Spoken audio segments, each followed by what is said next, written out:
अगर मैं आपको ऐसा बोलूं कि हमें फोर्स का इक्विलिब्रियम समझना है, फोर्स का इक्विलिब्रियम समझना है मतलब क्या? ध्यान से सुनो। सपोज कि आपको ऐसा दिया गया है कि एक फिक्स्ड सरफेस है, ओके, यहां से 3 स्ट्रिंग्स,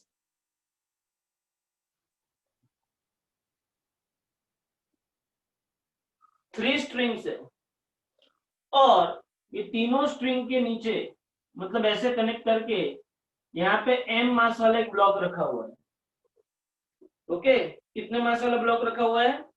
m मास वाला एक ब्लॉक रखा हुआ है।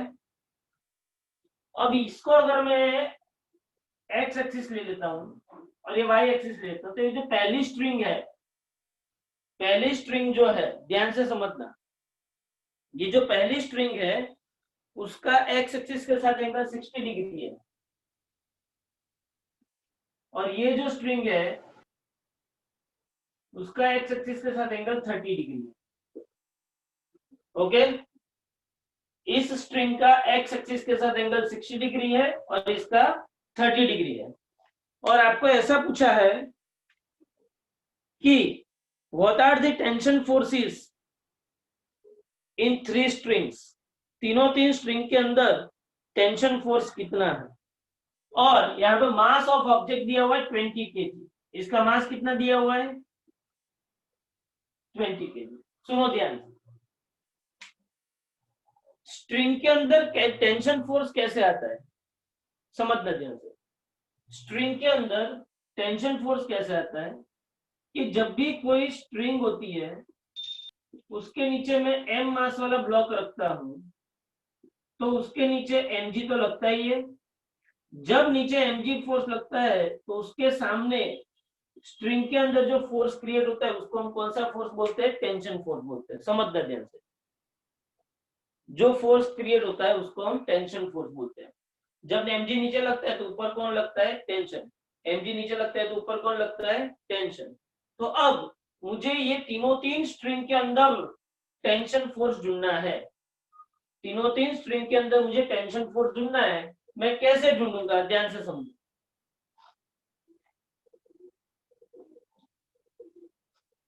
देखो यहाँ पहले तो आपको ये पता होना चाहिए कि यहाँ पे नीचे कौन सा फोर्स लगेगा? mg। अब इस सपोज कि ये फर्स्ट स्ट्रिंग है, ये सेकंड स्ट्रिंग है और ये थर्ड स्ट्रिंग है। इस mg के ऑपोजिट, इस mg के ऑपोजिट इस स्ट्रिंग के अंदर जो टेंशन फोर्स क्रिएट होता है उसको मैं क्या नाम देता हूं? T3। पहली स्ट्रिंग के अंदर जो टेंशन फोर्स क्रिएट होता है उसको मैं क्या नाम देता हूं? T1। और दूसरी स्ट्रिंग के अंदर जो टेंशन फोर्स क्रिएट होता है उसको मैं क्या नाम देता हूं? T2। इतना पता चला? अब सुनो, from figure block is in equilibrium,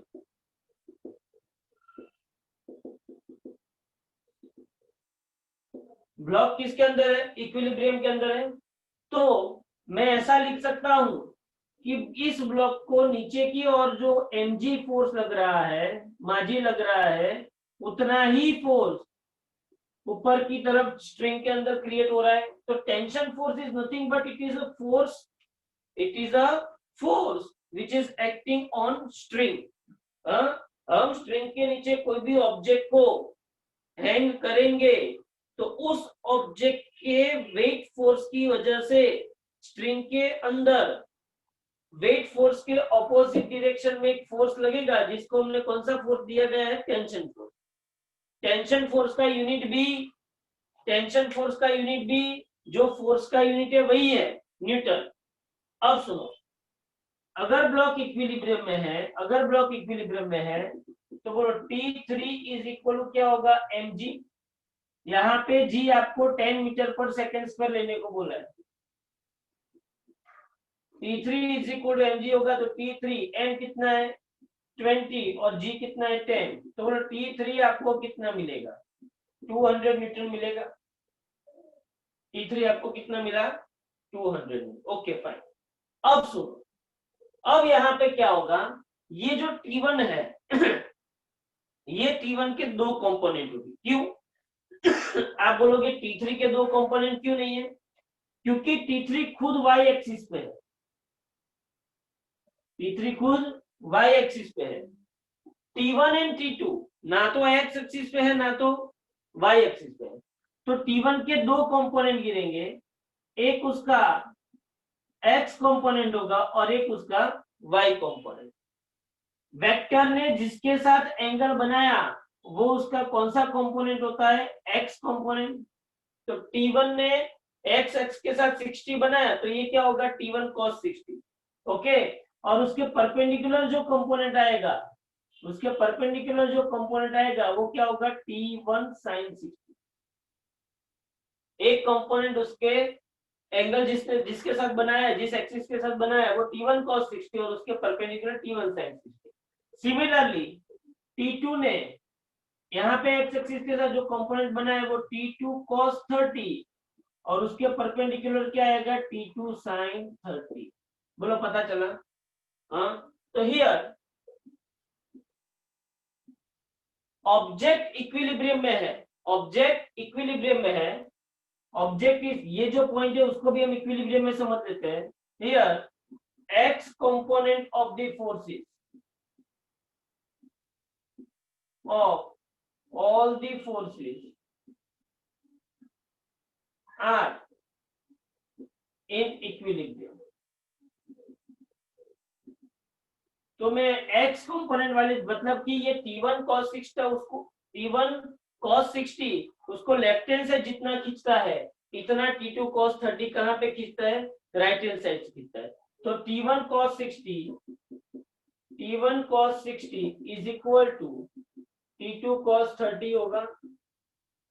अब बोलो T1 as it is cos 60 कितना होता है? 1/2 is equal to T2 cos 30 कितना होता है? √3/2। तो उसके ऊपर से मुझे पता चला कि T1 is equal to √3T2। तो बोलो क्या मुझे एक इक्वेशन मिल गया? इसको इक्वेशन नंबर 1 बोलो, इसको रिजल्ट नंबर 2 बोलो।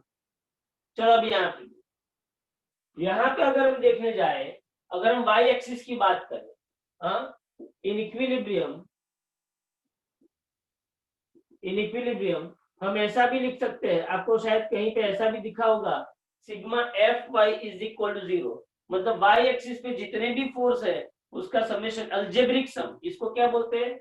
अल्जेब्रिक सम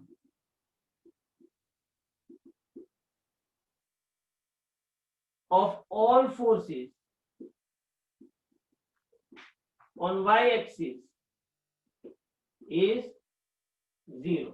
मतलब y एक्सिस पे जितने भी फोर्स है उसका अल्जेब्रिक सम क्या है? 0। इसका मतलब ये हुआ कि ऊपर जितने फोर्स लग रहा है उतना ही फोर्स मैग्नीट्यूड में नीचे लग रहा है। तो ऊपर कितना फोर्स लग रहा है? ऊपर कितना फोर्स लग रहा है? T1 sin 60 प्लस, और ऊपर कौन सा फोर्स लग रहा है? T2 sin 30 is equal to, नीचे कौन सा? अगर ये T1 ऊपर, T3 ऊपर लग रहा है तो T3 के सामने नीचे T3 लग रहा है, तो T3 कहाँ पे लग रहा है? नीचे, इज इक्वल टू T3। लेकिन T1 sin 60 कितना है? sin 60 कितना है? √3/2 प्लस sin 30 कितना है? 1/2 और T3 मुझे कितना मिला? 200 मिला। तो 2 कॉमन लेके वो से चले जाएंगे तो √3T1 plus T2 is equal to 400। लेकिन यहाँ पे मुझे पता है कि T1 is equal to √3T2 है। T1 is equal to √3T2, तो यहाँ पे मैं लिखूंगा √3T2 plus T2 is equal to 400। तो बोला √3 आ गया plus T2 is equal to 400। तो यहाँ पे 4T2 इज इक्वल टू 400। तो बोलो यहाँ पे T2 मुझे कितना पता चला? 100 न्यूटन। समझना, यहाँ पे T3 की जगह पे 200 रखा, इसको मैं लिख सकता हूँ इक्वेशन नंबर 1 की वजह से।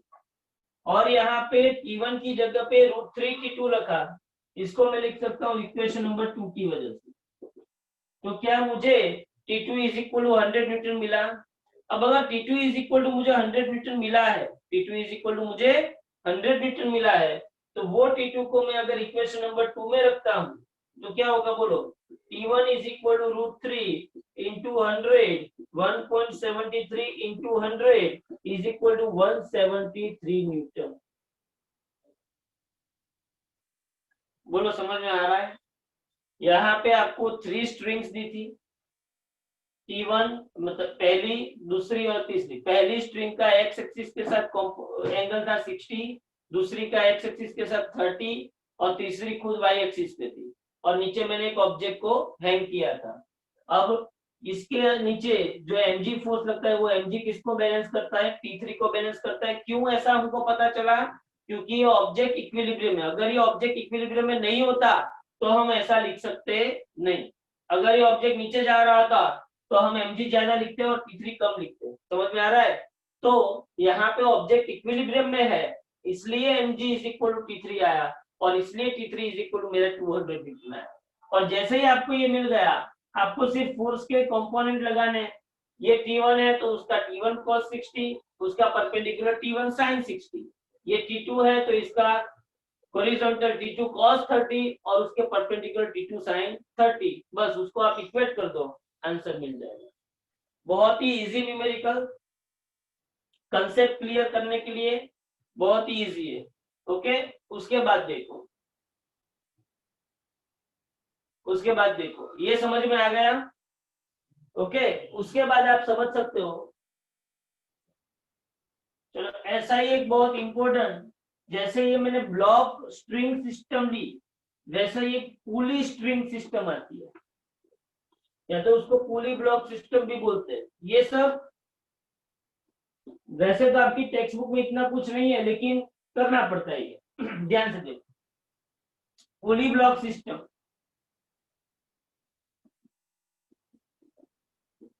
पुली ब्लॉक सिस्टम। सपोज कि आपको ऐसा बोला है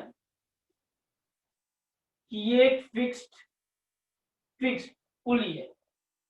ये फिक्स पुली ऐसे है कि यहाँ पे ये सेंटर जो है वहां पे उसने एक्सिस ऑफ रोटेशन है और वो यहाँ पे फिक्स की गई है। यहां से मैंने एक स्ट्रिंग ली और उसके नीचे मैंने कोई m1 मास वाला ब्लॉक है रखा। यहां से दूसरी स्ट्रिंग ली और यहाँ पे मैंने कौन से मास वाला ब्लॉक रखा, m2 मास वाला ब्लॉक रखा। अब समझो ध्यान, आपको ऐसा बोला गया है कि अगर m2 is greater than m1, here m2 is greater than m1, तो सीधी सी बात है m2 अगर m1 से बड़ा होगा तो सीधी सी बात ये नीचे आएगा। अगर ये नीचे आएगा, अगर ये एक्चुअली फिक्स्ड है, समझ लो, अगर ये नीचे आएगा तो ये कितने एक्सेलरेशन से नीचे आएगा, कितने एक्सेलरेशन से नीचे आएगा वो आपको समझना है, उसका इक्वेशन आपको डिराइव करना है। तो पहली बात तो ये है कि यहाँ पे जो फोर्स लगेगा वो कौन सा फोर्स लगेगा, m2g। नीचे m2g फोर्स लगा तो उसके ऊपर यहाँ पे कितना फोर्स लगा, t। ये स्ट्रिंग है, स्ट्रिंग के हर एक पॉइंट पे, स्ट्रिंग के हर एक पॉइंट पे आपको सेम फोर्स मिलेगा, हर एक पॉइंट पे। अगर ऐसा नहीं होता तो स्ट्रिंग टूट जाती, अगर ऐसा नहीं होता तो स्ट्रिंग टूट जाती। तो यहाँ पे जितना m1g लगेगा, यहाँ पे क्या लगेगा, टेंशन फोर्स की। टी तो इसमें टी चेंज नहीं होता है क्योंकि यहाँ से उसका टोटल कनेक्शन। अब मुझे ये बताओ कि अगर ये m2 block here m2 is greater than m1, अगर ये m2 ब्लॉक m1 से बड़ा है, m2 का मास m1 से बड़ा है, तो वो नीचे आएगा। नीचे आएगा इसका मतलब ये हुआ कि ये जो m2g फोर्स है वो t फोर्स से ज्यादा है, टेंशन फोर्स से ज्यादा है, तभी ये नीचे आएगा। So m2g is greater than t. Suppose block m2, block 2 move downward with acceleration a। सीधी सी बात है क्योंकि resultant force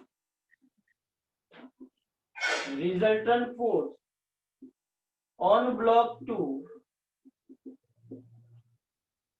F dash is equal, बोलो कौन सा फोर्स बढ़ा रहा, m2g बढ़ा रहा, किससे बढ़ा रहा, t से बढ़ा रहा, m2g is greater than t, अगर m2g ग्रेटर देन t है तो m2g बड़ा है, t छोटा है, तो m2g माइनस t करोगे तो आपको f डैश मिलेगा।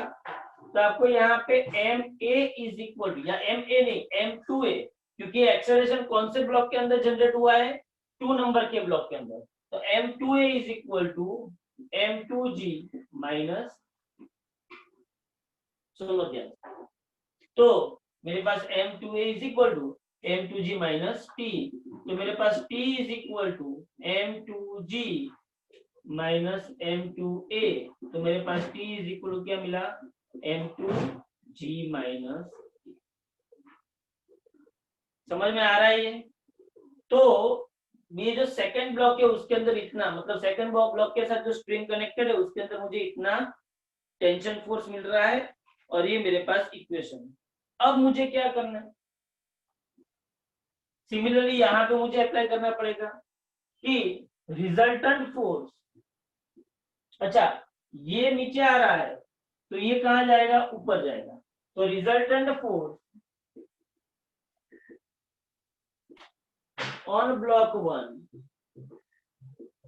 F dash is equal to, बोलो इसमें m1g छोटा है और t बड़ा है तभी तो वो ऊपर जाएगा, तो t बड़ा है m1g कम है, तो यहाँ पे f dash is equal to क्या होगा, t माइनस m1g, क्या होगा, f dash is equal to t minus m1g, तो f dash is equal to m1a is equal to t minus m1g, तो यहाँ पे क्या होगा बोलो, m1a t माइनस m1g, तो यहाँ पे t की जगह पे मैं क्या लिख सकता हूँ, t is equal to m1a plus m1g, तो t is equal to m1, यहाँ पे क्या आएगा a प्लस, अच्छा तो t के मुझे दो इक्वेशन मिले, t के मुझे दो इक्वेशन मिले, क्या ये दोनों को मैं इक्वेट कर सकता हूँ, तो मैं इक्वेशन 1 एंड इक्वेशन 2 को अगर मैं लेता हूँ तो सोचो आप यहाँ पे m2 into g minus a, m2 into g minus a is equal to m1 into a plus g, या तो g प्लस है, मुझे क्या ढूंढना है, मुझे क्या ढूंढना है, अच्छा इसके ऊपर से आपको एक और इक्वेशन मिलेगा, सपोज से आपको m1 एंड m2 का मास नहीं दिया है, तो बोलो एक और इक्वेशन आपको अच्छी तरीके से मिल जाएगा कि अगर आपको ऐसा पूछा है कि दोनों के मास का रेशियो बताओ, तो m1 upon m2 is equal to g minus a upon g plus a, बोलो पता चला, ये तो इक्वेशन है ही, लेकिन साथ में मुझे तो जो इक्वेशन डिराइव करना है वो किसका डिराइव करना है, एक्सेलरेशन का, तो बोलो एक्सेलरेशन का इक्वेशन मैं कैसे डिराइव करूँ, सुनो यहाँ पे एक्सेलरेशन का इक्वेशन डिराइव करना है, तो यहाँ से आगे बढ़ते हैं, बोलो m2g minus m2a is equal to m1a plus m1g, मुझे एक्सेलरेशन डिराइव करना है तो कैसे करूं, तो m2g, ये m2g है, ये m1g यहाँ पे लाओगे तो minus m1g is equal to m1a plus m2a होगा, ये माइनस m2a वहां पे जाएगा तो प्लस m2a हो जाएगा। अब सोचो, अब मेरे पास क्या आएगा इक्वेशन में, अब मेरे पास क्या रहता है, ध्यान से देखो क्या रहता है, बोलो अगर मैं यहाँ पे m1a m2g माइनस m1g, तो मैं यहाँ पे क्या करता हूँ m2 minus m1 into g is equal to m2 plus m1 into a लिख सकता हूँ, m2 minus m1 into g is equal m2 plus m1 into a लिख सकता हूँ, तो मेरे पास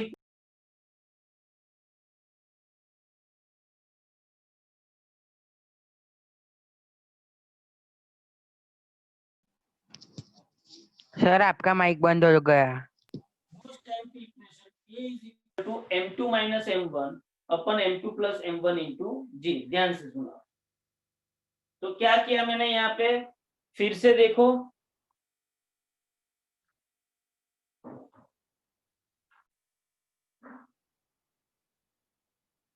देखो यहाँ पे, तो यहाँ पे मैंने जो किया है, देखो ध्यान से क्या किया, यहाँ पे दो ब्लॉक लिए m1 and m2, m1 and m2, m1 के नीचे कितना फोर्स लग रहा है m1g और m2 के नीचे m2g, अब यहाँ पे M2 ग्रेटर देन M1 है। क्या है? M2 greater than M1। अगर M2 ग्रेटर देन M1 है तो M2 के नीचे जो फोर्स लग रहा है M2G, वो स्ट्रिंग के अंदर जो फोर्स क्रिएट हो रहा है P, उससे ज्यादा होगा। तो M2G is greater than P। अगर M2G ग्रेटर देन P है तो M2G minus T is equal to क्या होगा? M2A। आप डायरेक्ट ये भी लिख सकते हो कि M2A acceleration generated in block M2 is equal to M2G minus T। तो आपको ये T का इक्वेशन मिल रहा है, T is equal to M2G minus M2A। वैसे ही आपने यहाँ पे देखा कि ब्लॉक M1 जो है वो ऊपर जा रहा है और ब्लॉक M2 नीचे आ रहा है। ब्लॉक M1 ऊपर जा रहा है तो T ज्यादा होगा। किससे ज्यादा होगा? M1G से ज्यादा होगा। तो T minus M1G is equal to M1 है, तो T is equal to M1 into A plus G। इतना आपको अगर पता चल गया, फिर आपको सिंपली दोनों इक्वेशन को इक्वेट करना है तो आपका आंसर मिल जाएगा A is equal to most MP equation, A is equal to M2 minus M1 into upon M2 plus M1 into G। Most MP equation acceleration का M2 minus M1 upon M2 plus M1 into G। ध्यान से समझ लो इसको। Okay, तो ये आपके पास आ गया string के बारे में। ब्लॉक पुली सिस्टम क्या बोलते हैं इसको? ब्लॉक पुली सिस्टम। ध्यान से समझना है इसको, बराबर है। तो ये दूसरा मोस्ट इंपोर्टेंट टॉपिक मैंने करवाया ब्लॉक पुली सिस्टम का। उसके बाद अगर हम आगे बढ़े तो आपको स्लोप पे अगर ब्लॉक रखा गया है, मैंने आपको कल ही बताया था मैंने आपको कि भाई कोई भी स्लोप होता है थीटा एंगल पे और उसके ऊपर ब्लॉक रखते हैं तो याद रखना उसको नीचे की ओर जो फोर्स लगता है वो mg लगता है और यहाँ पे जो फोर्स लगता है उसको हम कौन सा फोर्स बोलते हैं? नॉर्मल फोर्स बोलते हैं। नीचे की ओर जो फोर्स लगता है उसको हम क्या बोलते हैं? mg। और यहाँ पे जो फोर्स लगता है उसको नॉर्मल फोर्स बोलते हैं। और यहाँ पे अगर मैं इसको y एक्सिस ले लूं तो ये थीटा, तो ये क्या होगा? mg cos theta. और यहाँ पे इसके पैरेलल क्या होगा? mg sin theta.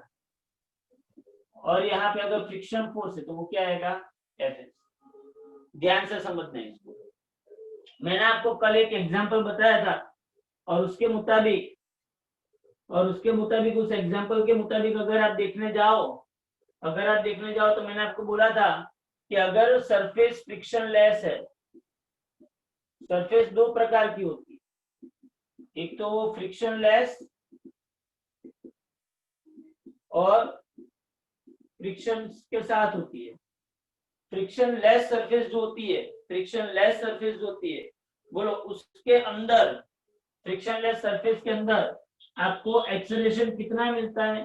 तो फ्रिक्शनलेस सरफेस में जब ऑब्जेक्ट नीचे ऐसे जा रहा है तो आपको एक्सेलरेशन मिलेगा A is equal to G sine theta.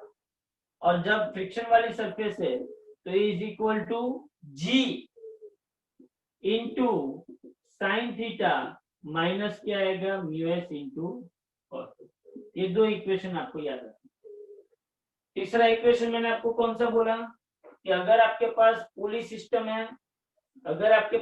System है और यहाँ पे ये M1 मास वाला ब्लॉक है, यहाँ पे M2 मास वाला ब्लॉक है और ये पुली सिस्टम है, तो इसके अंदर जनरेट एक्सेलरेशन कितना होगा? M2 minus M1 upon M2 plus M1 into G।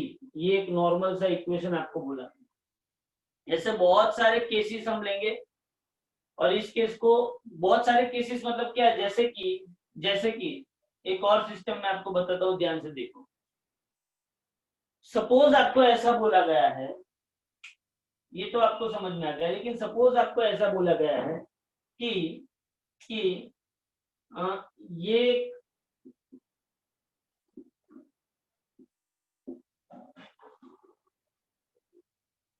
ये एक सरफेस ऐसे पुली है और ये ब्लॉक यहाँ पे है, दूसरा ब्लॉक यहाँ पे, समझना है।